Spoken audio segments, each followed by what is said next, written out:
Hello everyone, welcome back to my channel. কেমন আছো তোমরা? আশা করি তোমরা সবাই খুব ভালো আছো, সুস্থ আছো। তো দেখো কি পরিমাণে মেঘ করেছে, এত মেঘ করেছে মানে পুরো কালো হয়ে এসেছে, মনে হচ্ছে যেন এক্ষুনি ঝড় না হলে বৃষ্টি কিছু একটা হবে। তো যাই হোক, এই রকম ওয়েদারটা ছিল ঠিক বিকেলের সময়টা, মানে এই 4:30 5টা এরকম নাগাদ এরকম ওয়েদারটা ছিল। তার মধ্যেই আমার পার্সেলটা এসেছে। তো আমি তখন কাঁচি দিয়ে কেটে পার্সেলটা প্যাকেটটা খুলে আমি বার করলাম। তো এই জিনিসটা কি? জিনিসটা হচ্ছে স্টিমার ক্যাপ। তো যারা স্পা করো, হট অয়েল ম্যাসাজ করো, এটা তাদের জন্য খুব ভালো।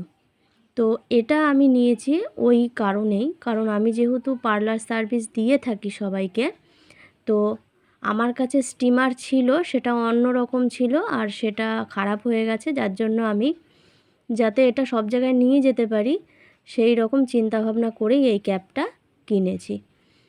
এবারে দেখলাম যে এটার ইউজের পদ্ধতিটা সব দেখে নিচে, এটা অ্যাডজাস্ট করা যায়, এখানে একটা দড়ি আছে। যেহেতু ক্যাপটা অনেকটা বড়, এবারে অনেকের মাথাতেই তো এটা অ্যাডজাস্ট হবে না, কারোর ছোট কারোর বড় মাথা। তো যাদের ছোট মাথা তাদেরকে এইভাবে অ্যাডজাস্ট করে দেওয়া যাবে দড়ির সাহায্যে। আর স্পা বা হট অয়েল ম্যাসাজ করার পরে এটা আবার ধুয়ে রোদে শুকিয়ে আবার এটা অ্যাডজাস্ট করা যাবে। তো এই একটা সুযোগ মানে সুবিধা আছে। এই ছিল আমার স্টিমার ক্যাপ। তো ভিডিওটা যদি ভালো লাগে অবশ্যই লাইক করো, শেয়ার করো, সাথে থেকো।